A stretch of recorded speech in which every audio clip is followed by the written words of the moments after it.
Trump administration is sharply scaling back U.S. involvement in global institutions, announcing withdrawals from dozens of international organizations. U.S. President Donald Trump signed an executive order suspending U.S. support for 66 international bodies after a sweeping review of global partnerships. Many of the affected organizations are tied to the United Nations and focus on climate change, labor rights, migration, and public health. The White House said that these institutions no longer serve U.S. interests and instead promote agendas the administration labels as wasteful or ideological.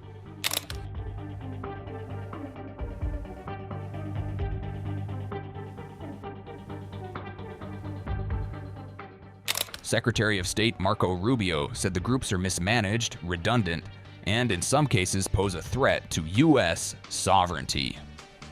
The move marks a significant retreat from decades of bipartisan support for multilateral cooperation and global governance frameworks.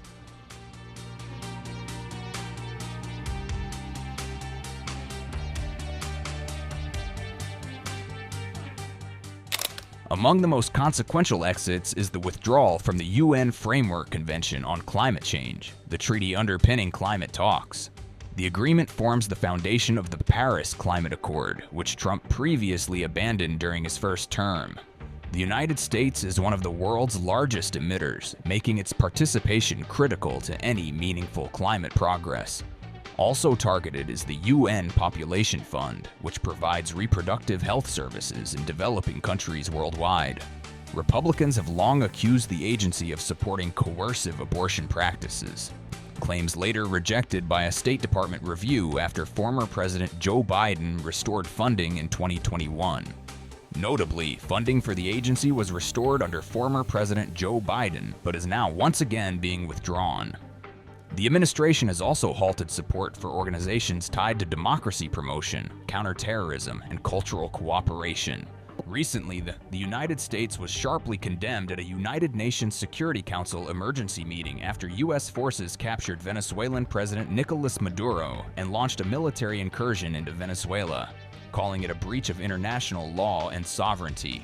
Number one, Venezuela is a major source, and the reason why is the following. And I've seen a lot of this reporting, and it's fake reporting, and I'll tell you why. It says that somehow Venezuela is not involved in the drug trade because the UN says they're not involved in the UN. I don't care what the UN says. The UN doesn't know what they're talking about. Maduro is indicted by a grand jury in the Southern District of New York. That means the Southern District of New York presented the evidence to a grand jury, and a grand jury indicted him. And then a superseding indictment came out that was unsealed about 1.5 years ago that specifically detailed Maduro's actions. So number one, let there be no doubt, Nicolas Maduro is an indicted drug trafficker in the United States, and he's a fugitive of American justice.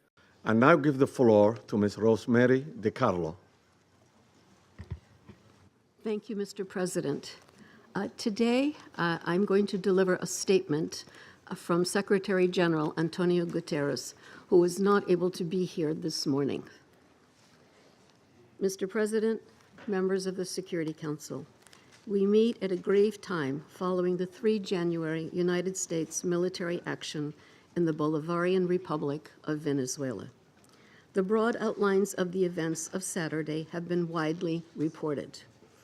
Early that day, U.S. forces were active across Caracas and in the northern states of Miranda, Aragua, and La Guaira. The extent of casualties resulting from these actions remains undetermined. In a statement on social media on Saturday, President Donald Trump announced the conduct of a, I quote, large-scale strike against Venezuela and its leader, President Nicolas Maduro, end quote.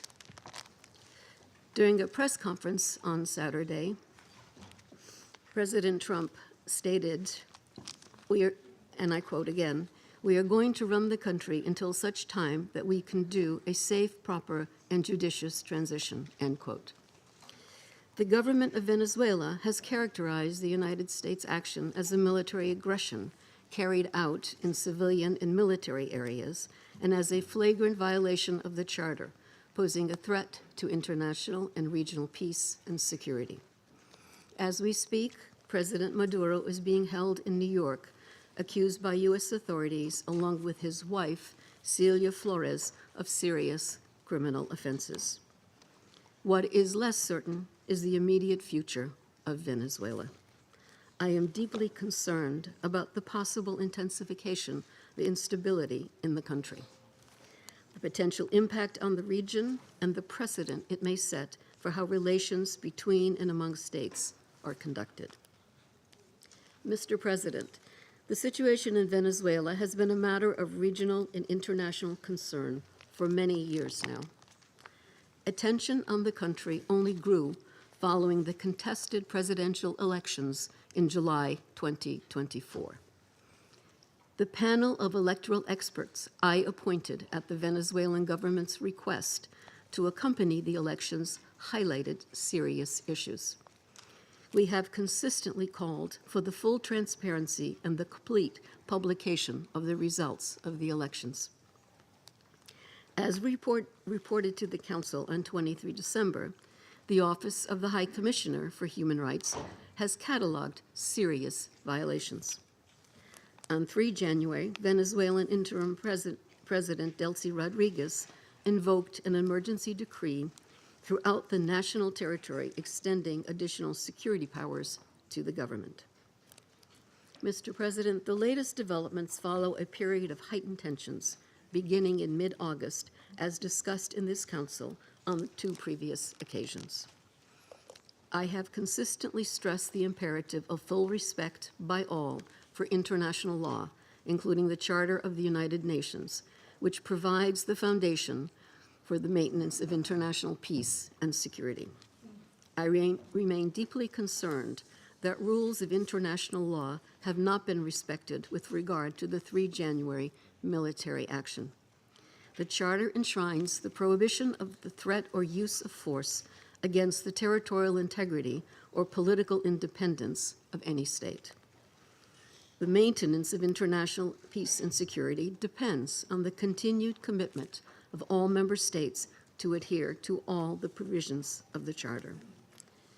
Mr. President, Venezuela has experienced decades of internal instability and social and economic turmoil.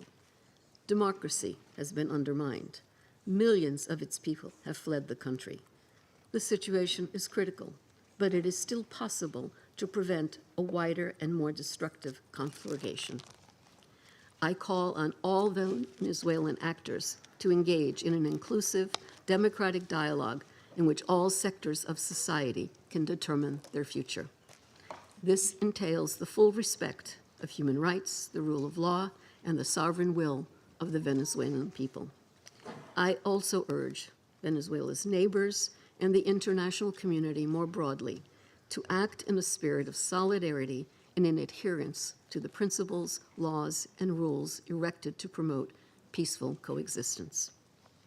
I welcome and am ready to support all efforts aimed at assisting Venezuelans in finding a peaceful way forward.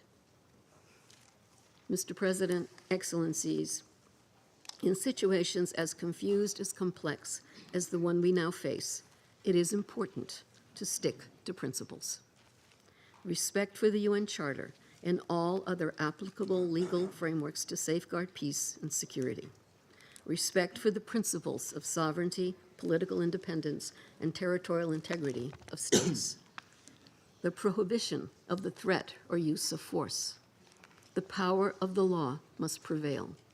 International law contains tools to address issues such as illicit traffic in narcotics, disputes about resources, and human rights concerns. This is the route we need to take. Thank you, Mr. President.